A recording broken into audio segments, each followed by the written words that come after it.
जय माता दी, जय माँ काली। आज का वीडियो इस टॉपिक के ऊपर है कि व्हाट्सएप पर मैसेज आते हैं, गुरुजी कैसे पता चलेगा कि माता काली की कृपा उनके ऊपर है और माता जो है सिद्धि प्राप्ति के लिए हमारी सहायता कर रही है। ये कैसे पता चलेगा?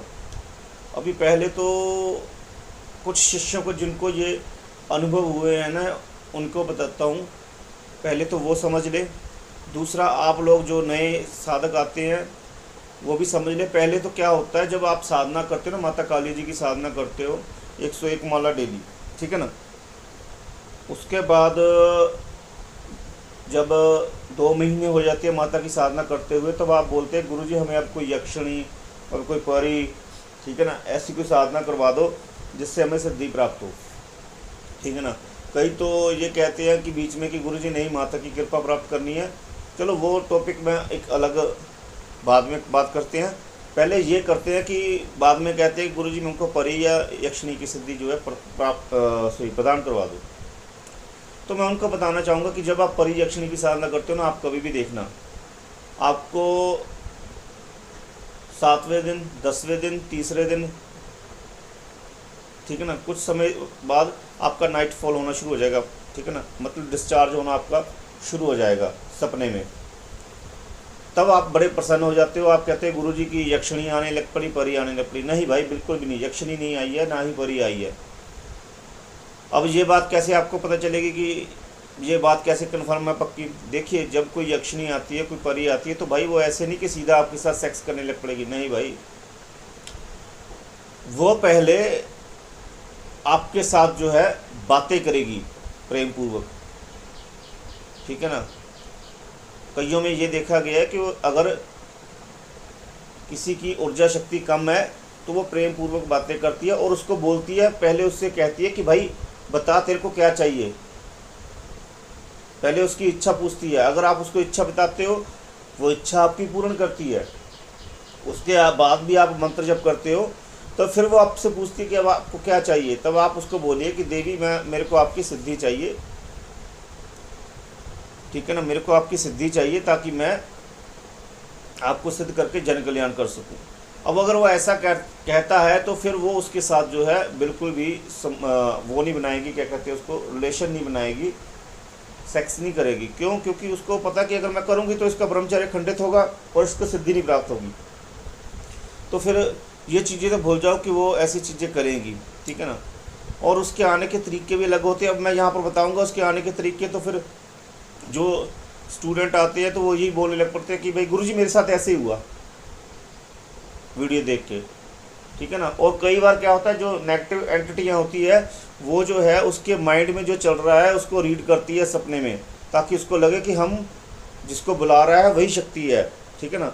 अब जो आपके साथ तीसरे दिन ही फिजिकल हो रही है, सेक्स हो रहा है, डिस्चार्ज हो रहा है आपका 11 दिन, थोड़े दिन बाद 7वें दिन ऐसे हो रहा है बार बार, तो समझिए वो कुछ भी हो सकता है।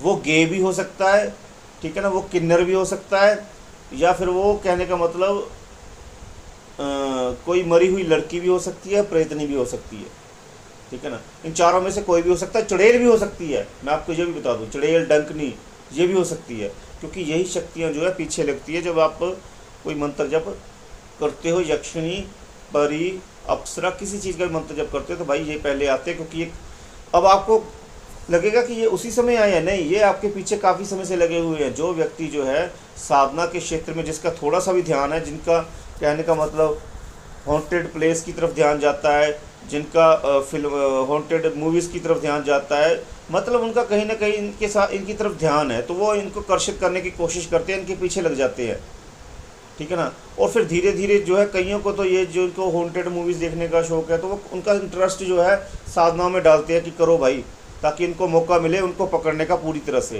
क्योंकि गुरु हो, अगर तो गुरु धारण कर लिया पहले, तो गुरु धारण करने नहीं देते, ऐसे ही उसके मन में डाल देते कि किताबों से देखकर साधना करो, यूट्यूब से देखकर साधना करो, ताकि उनको जो है ये अपनी गिरफ्त में ले सके, ठीक है ना। अगर गुरु की देख रेख में करता है तो गुरु उसको समझाता है। अब मैं आपको बताता हूँ कि टॉपिक लंबा हो जाता है, इसलिए छोटा करके शॉर्ट में बताऊँगा। अब कैसे पता चलेगा कि माता की कृपा हुई है? देखो, आप कभी भी करके देखना, आप जब माता काली जी की 101 माला जप करोगे ना, तब आपका ना ही डिस्चार्ज होगा सपने में, ठीक है ना ही कोई आपके सपने में आएगा, ना कोई लड़की, ना कोई गे, ना कोई सपना, सब कुछ शांत रहेगा। उसका मतलब यही होता है कि माता की कृपा है आपके ऊपर भाई। माता आपको रोक रही है ये साधनाएं करने के लिए कि अभी आप ये साधना मत करो, आप फंस जाओगे, ठीक है ना। और इस बात, ये भी बात पक्की करके देख लेना एक बार, आप माता काली जी का जैसे ही 101 मंत्र बंद करोगे और कोई परियक्षण की साधना करोगे तो भाई आपका डिस्चार्ज होना शुरू हो जाएगा, ठीक है ना।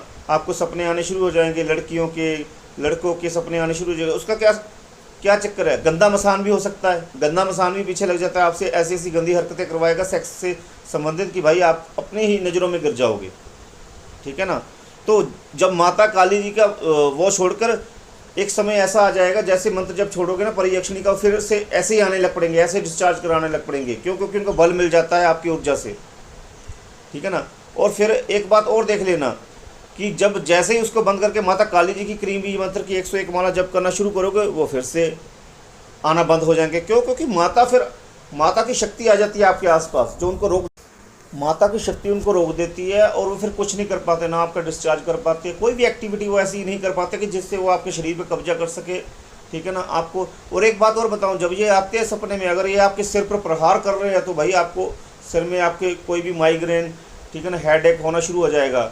अगर आपकी किडनी में हाथ डाल रहे हैं, मतलब जो ये सपने में करेंगे ना भाई, वो बीमारियाँ आपके अगर स्टार्टिंग में नहीं हो रही है तो धीरे धीरे ये वो बीमारियाँ लेकर आपको आने लग पड़ेंगे। क्यों? क्योंकि ये जो सपने में करते हैं वो वैसे होता है। अगर आप माता की 101 माला जप करते हो तो ऐसी कोई भी एक्टिविटी इनसे नहीं होती।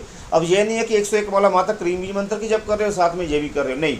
गुरु के गाइडेंस में जाओ, गुरु बताएगा आपको कितने समय में जो है माता की कृपा से आप और मंत्र जप कर पाओगे और सिद्धियों की तरफ जा पाओगे, ये गुरु ही बताएगा, क्योंकि उसका अनुभव होता है। तो गुरु से आप जुड़कर साधना करें, ठीक है ना। और इन चीज़ों से बचे, अपनी मर्जी से जो है यूट्यूब से, किताबों से सिद्धि साधना करना बंद करें। गुरु की देख, समय लगेगा पर सिद्धि प्राप्त होगी, और ऐसे प्राप्त होगी कि आपका कोई नुकसान नहीं हुआ होगा गुरु की देख रेख में। अगर ऐसे करोगे तो बहुत सा नुकसान हो जाएगा, जिसमें आपको सिद्धि भी प्राप्त नहीं होगी और नुकसान से नुकसान हो जाएगा। आप हाथ पकड़ के बैठ जाओगे। कई शिष्य आते हैं मेरे पास, वो कहते हैं गुरु जी बहुत बुरा हाल है, ठीक है ना। जब गुरु साधना कराता है माता काली जी की क्रीम बीज मंत्र की, जब उसको पता लगने लग पड़ता है कि भाई ऐसे कहने का मतलब होने लग पड़ा है मेरे शिष्य के साथ, तब वो जो है माता की अगली साधना करवाता है सिद्धि वाली। जो क्रीम बीज मंत्र है भाई, ये तो सुरक्षात्मक मोक्ष की सिद्धि है। इसके आगे भी साधना है माता की, जिसमें माता की महाविद्या सिद्ध की जाती है। आपने सुना होगा ना 10 महाविद्या, उसमें माता काली प्रमुख है। तो माता काली जी की महाविद्या सिद्ध की जाती है। अब वो धीरे धीरे करवाएगा गुरु आपको, ताकि माता की भी आज्ञा देखनी पड़ती है कि भाई माता की आज्ञा है करने के लिए, ठीक है ना। और जैसे जैसे माता की आज्ञा होती रहेगी, माता की जो है कृपा होती रहेगी, आपको सिद्धि प्राप्त हो जाएगी। और माता से ऊपर कोई सिद्धि नहीं है। 64 योगनियाँ प्राप्त होगी ना माता से, 64 योगनियाँ छोड़ो, एक कृत्या भी माता से, एक योगनी भी प्राप्त होगी ना भाई, ये कुछ भी नहीं है बाकी की शक्तियाँ, ठीक है ना। करना चाहते तो करो, कोई बात नहीं, पर माता की देखरेख में, गुरु की देखरेख में करो, तभी आगे सिद्धि प्राप्त होगी। और किसी प्रकार का कोई नुकसान नहीं होगा, नहीं तो नुकसान ज़्यादा है साधना सिद्धियों में। आपको पता तक नहीं चलेगा कि भाई कब आपके पास आकर आपका जो है सब कुछ बिगाड़ दिया बुरी एंटिटी ने, ठीक है ना। तो गुरु की देखरेख में बिना बिल्कुल भी मत कीजिए। जरूरी नहीं आप मेरे से करिए, बिल्कुल भी नहीं। आपके आसपास कोई गुरु है, आप जो वीडियो है उसको दिखाइए, उसको बोलिए कि भाई आप गुरु जी करवा सकते हैं कि नहीं करवा सकते हैं, तो उनकी देखरेख में कीजिए। अपने जो आपने गुरु धारण कर रखा है उसकी देखरेख में कीजिए, ठीक है ना। अब ये नहीं कि साधना जो है किसी और से मांगे और गुरु जो कोई और धारण करे, तब भी नहीं चलेगा। एक ही गुरु से साधना सीखे और उसी के पास करे। जय माता।